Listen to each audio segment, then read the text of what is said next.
Aprecio mucho al doctor Hugo López-Gatell, subsecretario de Salud, que todos conocemos perfectamente. Hugo, ¿cómo estás? Buenas tardes. Gracias. Bien, Joaquín, me da mucho gusto saludarte. Aquí andamos, pendientes. Igualmente. A ver, Hugo, las vacunas se empiezan a aplicar la semana que viene, ¿es correcto? Tan pronto nos lleguen. Aquí quiero abrir la respuesta y te agradezco la pregunta explícita. Dependemos de que las compañías cumplan. No tenemos razón para sospechar que no lo vayan a hacer, los contratos están firmados y las compañías están haciendo sus productos. Pero ahora, claro que en cuanto nosotros los recibamos, se procesará la inspección de los lotes, se liberarán y se empezarán a utilizar. Bien, habían informado que el viernes llegaban 249.800 dosis. ¿Sí llegan o no llegan? Es correcto, eso es lo que está escrito en el contrato con Pfizer. Se estableció el calendario de entregas y por eso es que establecimos el plan de arranque en la etapa 1 de la Política Nacional de Vacunación contra el SARS-CoV-2, que arrancaríamos nuestro plan finales de la tercera semana de diciembre, última semana de diciembre, a partir de esas 250,000 dosis, lograr cubrir 125,000 personas. La razón, se tienen que usar 2 dosis separadas por 21 días. A ver, bien. Entonces, primero habían dicho que era el personal médico y estoy totalmente de acuerdo, que son los que más lo necesitan, la primera línea. Pero pues estamos hablando que el personal médico, el personal sanitario en general, pues deben ser unos 900,000, ¿no? Incluyendo personal de paramédicos, de camilleras, camilleros, personal de aseo, que también es muy importante porque tienen contacto con todos los desechos. Es correcto, casi llegan al 1,000,000 cuando consideramos todo este personal, que a veces se les etiqueta como auxiliar, pero quiero destacar la importancia que tienen y el agradecimiento que debemos tener toda la sociedad con ellas y ellos, porque son sustantivos para las actividades de cómo funcionan los hospitales y las unidades de salud. Bueno, pero para ellos no les va a alcanzar, estamos hablando de unos 125,000 integrantes del personal sanitario. Así es. ¿Cuándo se va?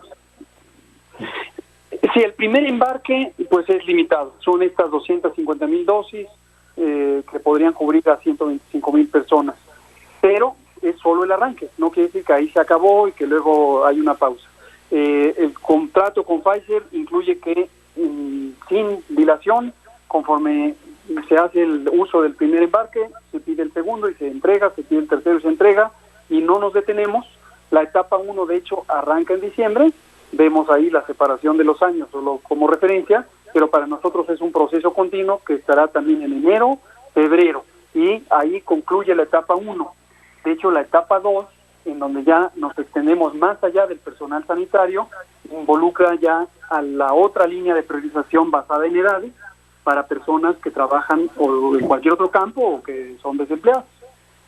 Sí, o sea, entonces, lo que queda de diciembre, enero y febrero, personal sanitario. Es correcto.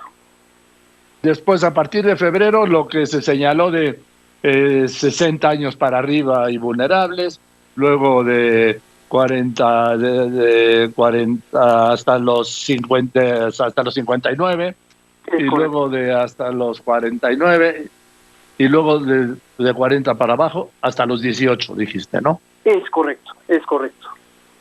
Bien, ahora, yo tengo dudas, la gente tiene dudas, del tema del transporte. La vacuna Pfizer tiene que ser transportada y almacenada y distribuida a 70 grados bajo cero, y no hay equipos para hacerlo. Exacto, esto es algo muy importante y vale la pena comentarlo repetidamente para que quede muy claro y que sea completamente transparente.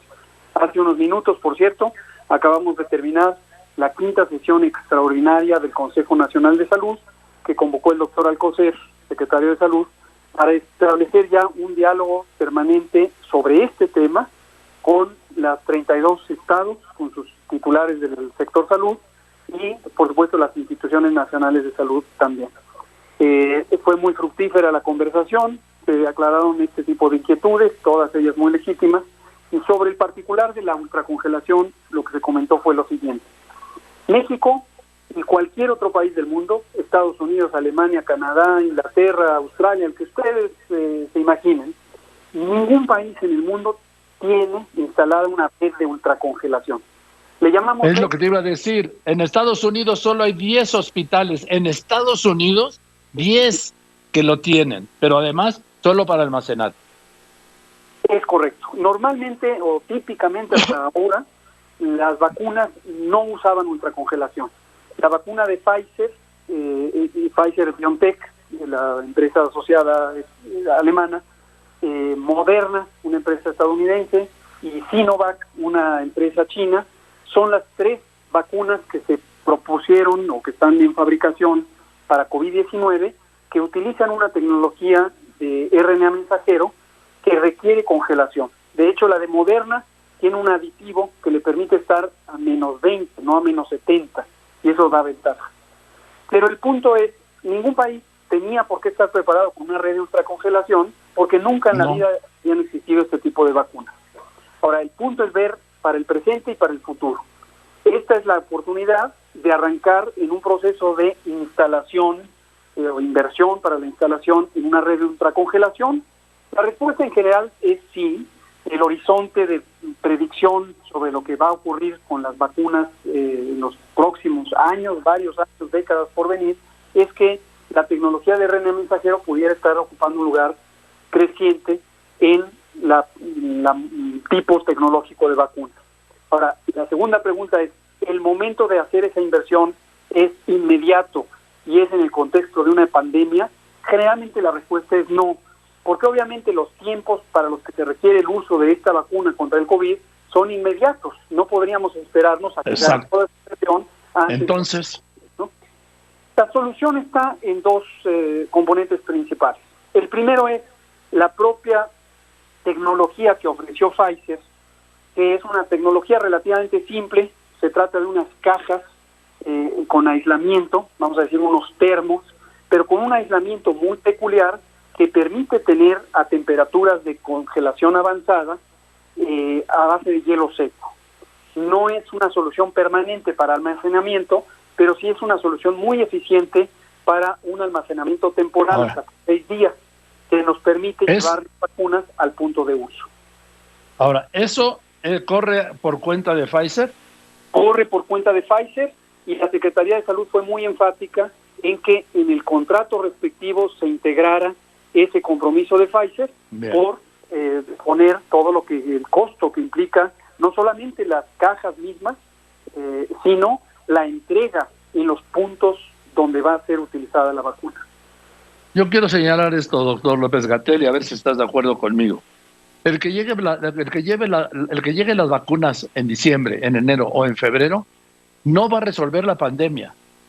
Por lo que yo digo que esto nos va a llevar el año que viene y que tenemos que seguir con las mismas precauciones, lleguen o no las vacunas, doctor.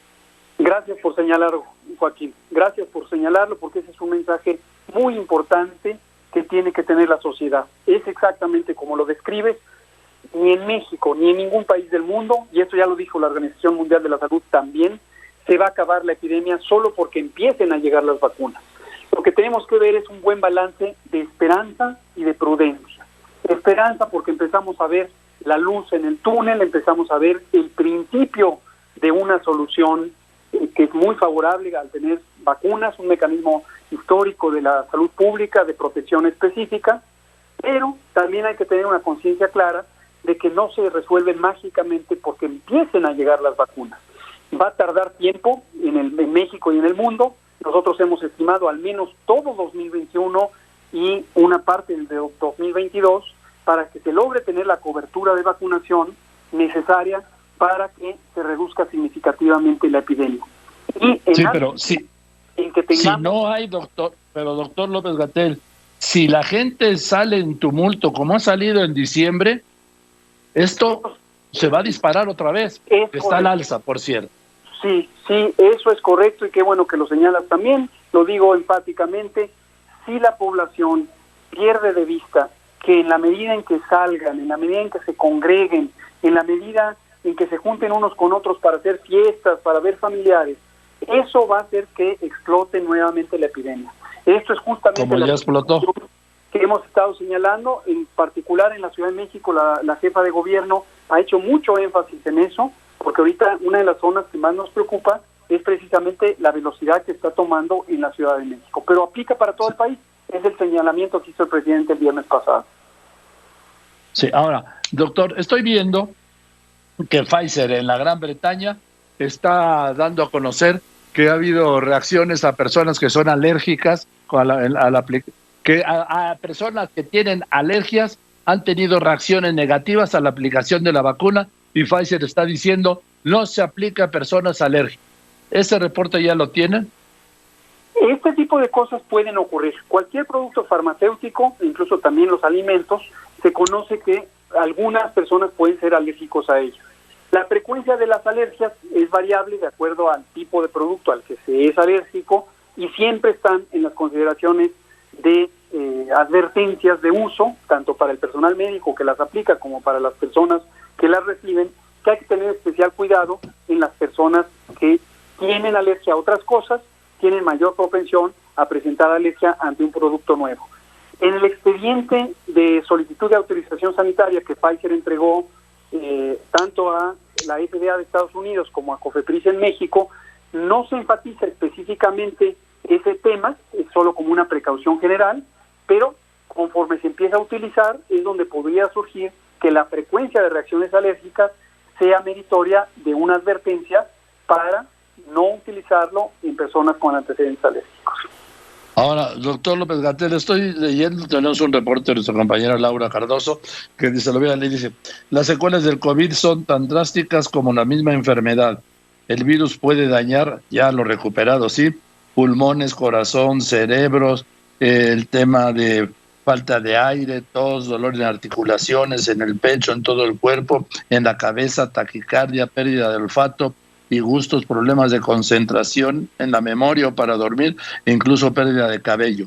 Todavía no podemos saber cuáles van a ser las secuelas por el corto tiempo, estamos hablando de un año casi, de lo que puede hacer, primero, el contagio del COVID. Y segundo, digo yo, insisto, la secuela de una vacuna que no se ha aprobado cuyas secuelas no se ha aprobado en el mediano ni en el largo plazo. Esto es también un tema muy importante. Coincido con la descripción que hace esta doctora que comentas, Joaquín, sobre las consecuencias de largo plazo de la enfermedad misma. COVID-19 es una enfermedad compleja. Su característica fundamental es el daño inflamatorio y microtrombótico de los pulmones, que es muchas veces el componente específico que lleva a la muerte, pero efectivamente se han descrito daños en otros órganos, específicamente los que has mencionado. ¿Cuán amplio o estrecho puede ser ese margen de daño? Es decir, ¿qué proporción de personas acaban con ese daño? Todavía es materia de investigación. Afortunadamente, hasta el momento, parece que estos daños fuera del daño pulmonar son relativamente esporádicos o escasos. Ahora, es importante distinguir la enfermedad misma respecto a la vacuna. ¿Por qué razón? La enfermedad está causada por un virus activo, no le llamamos virus porque hay todo un debate hasta filosófico sobre si los virus son partículas vivas o no, pero digamos que es un virus activo, un virus competente para replicarse y causar daño. No es el caso de la vacuna. Ninguna de las vacunas que se han propuesto está hecha a partir de partículas de virus reales. Son en algunos casos el RNA, en otros casos proteínas del virus, en otros casos unas partículas que se llaman semejantes a virus, pero que son totalmente incapaces de replicarse. Entonces, el espectro de daño que pudiera causar la enfermedad no debe compararse con las reacciones adversas que producen todos los productos farmacéuticos en una proporción generalmente muy minoritaria, y los mecanismos de la farmacovigilancia, que es la vigilancia de que aparezcan o no y en qué frecuencia los efectos adversos, deben estar instaurados inmediatamente se empiezan a utilizar los productos en condiciones reales. Bien, doctor, la realidad de lo que retrata la pandemia es que llevamos al día de anoche, pues, 110.874 muertos. El cuarto lugar mundial, el país que tiene el más alto índice de letalidad, me refiero al número de contagiados con el número de muertos, casi el 10%, cuando me decías hace poco que el promedio mundial estaba 2.8, 2.9, 3%. Esta es la realidad. Ni vamos bien, ni se ha aplanado, ni está bajo control. Estamos en un repunte, en un rebrote y en una situación, yo creo que peor, de acuerdo a las cifras, en esta etapa segunda que en la primera. Estamos en un repunte, pero aunque no a nadie le gusta tener un repunte, lo que sí hay que distinguir es la magnitud de ese repunte. Obviamente cualquier magnitud que sea diferente a cero, mayor que cero, es indeseable. Ahora, lo que ocurrió en Europa en la segunda fase, la segunda oleada, que ocurrió desde julio y en algunos países... Sí, después de las vacaciones del verano. Ocurrió después de las vacaciones del verano en Europa. Inmediatamente después de las vacaciones de verano. Y fueron nuevamente unos brotes explosivos que fueron 4, 5, 6 o hasta 7 veces más grandes de lo que les ocurrió a esos mismos países europeos en marzo y abril, o febrero, marzo y abril de este año. En México, afortunadamente, cuando comparamos respecto a la oleada inicial, que alcanzó su punto máximo en la última semana de julio, estamos más o menos ahorita un 10% debajo de esa magnitud, incluyendo todos los distintos indicadores.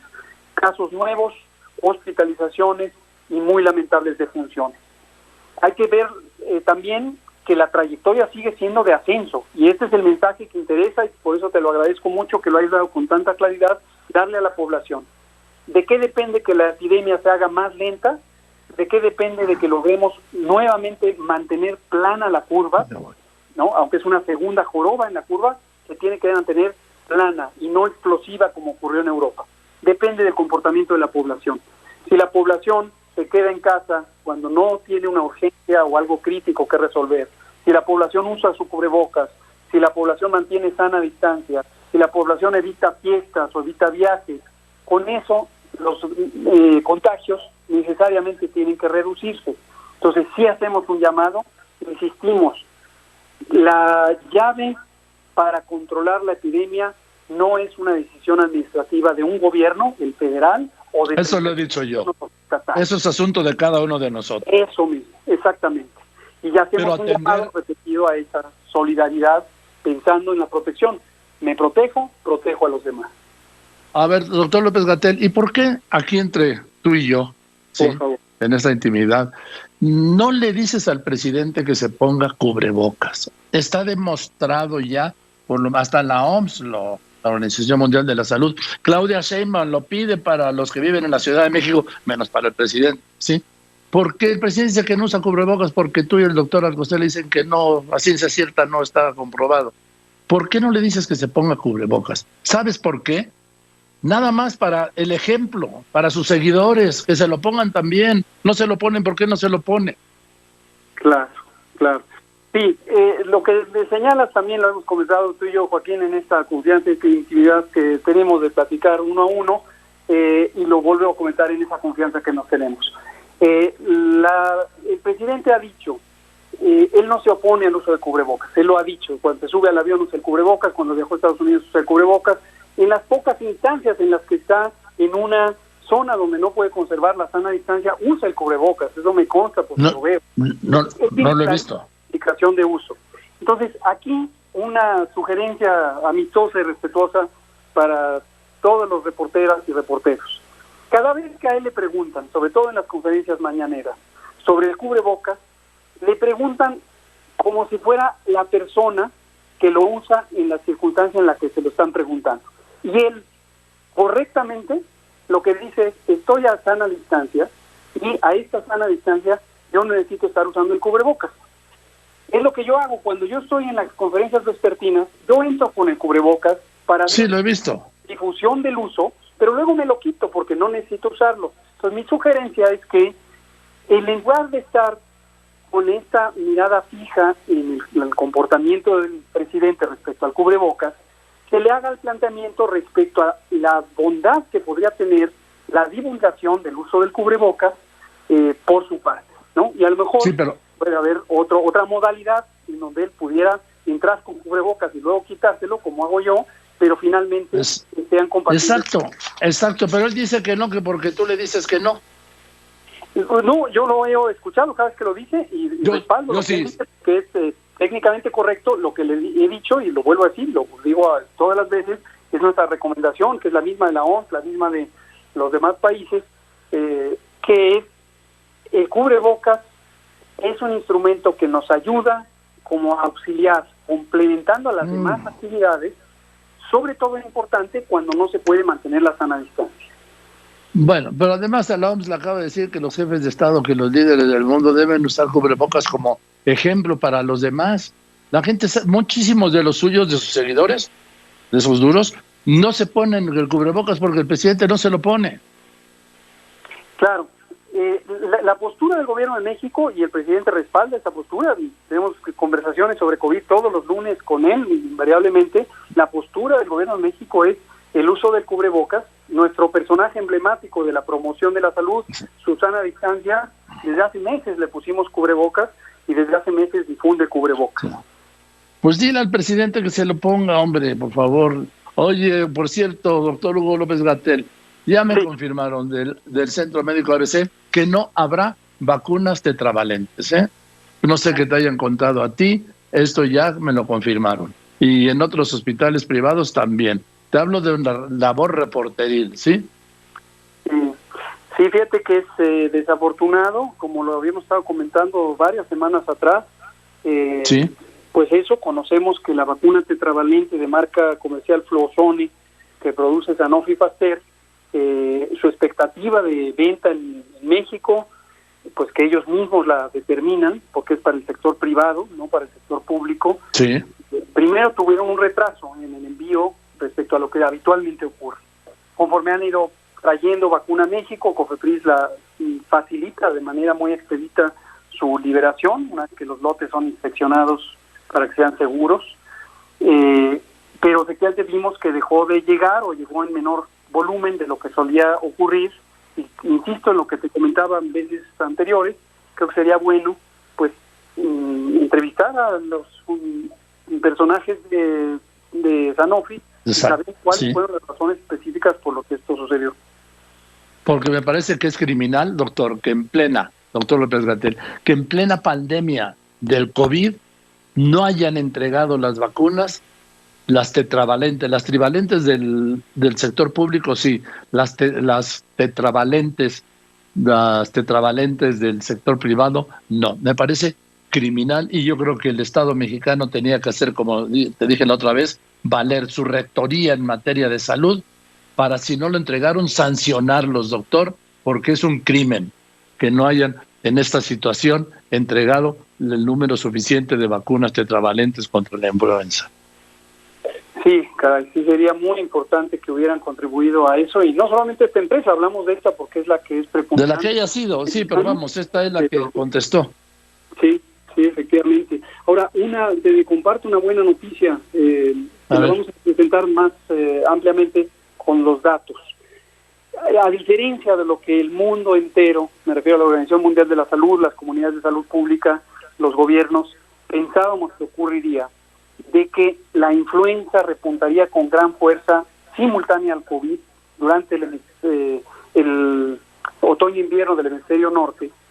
Interesantemente, no hemos tenido un repunte sustantivo de la influenza. Sí hay casos, pero son casi, diría, casos aislados, comparativo con lo que ha ocurrido en cada temporada de influenza. Ocurrió un fenómeno, todavía materia de conversación científica, de desplazamiento del nicho ecológico de influenza. Las explicaciones tendrán que entenderse mejor, pero en donde el virus predominante sigue siendo el del SARS-CoV-2, el virus que causa el COVID, y en cambio hemos tenido muy poca influenza con respecto a lo que ocurría en temporadas previas. Bueno, pues sí, yo insisto en la de las vacunas, doctor, pero en fin, yo te mando un saludo y te aprecio mucho, como siempre, tu disposición para hablar conmigo. Bueno, conmigo no, con todas las personas que nos ven y nos escuchan. Con mucho gusto, Joaquín. Siempre es un gusto y un privilegio estar en tu programa y con tu auditorio, a quien le mando también un saludo y les reitero lo que dijimos juntos hace unos minutos. Por favor, tener conciencia de que la epidemia no se ha acabado, de que México está en una fase de ascenso, tal como lo predijimos desde el inicio de la epidemia, y la predicción es que este ascenso va a continuar al menos hasta el mes de febrero y posiblemente después empezará a declinar. De qué tan alta sea la curva epidémica depende de cómo nos comportemos cada uno de nosotros como individuos, cada uno de nosotros como familias, como comunidad y como sociedad en su conjunto. Hay que disminuir la movilidad en el espacio público, mantener la sana distancia, usar el cubrebocas, lavarnos las manos. Bien, gracias Hugo, y te mando un saludo y te lo aprecio de verdad mucho este espacio. Gracias. Te mando un abrazo. Yo también, que estés muy bien, es el doctor Hugo López-Gatell. Le recuerdo que esto en mi red luego voy a recuperar esa entrevista.